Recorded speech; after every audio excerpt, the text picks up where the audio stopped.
Block எடுத்தாச்சு. நவருங்க கையாளுங்க கொஞ்சம். கையாளுறதுல அவ்வளோ இன்ட்ரெஸ்ட்டு. நன்மை செய்வேன்.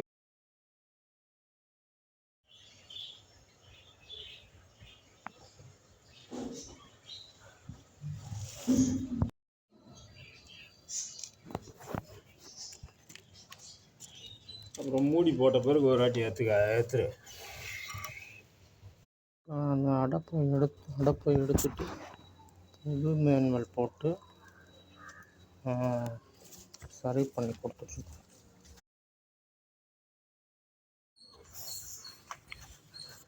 எலி கடிச்சு அடப்பு இருந்த இடத்த இப்போ பக்கம் மேனுவல் போட்டு அதோட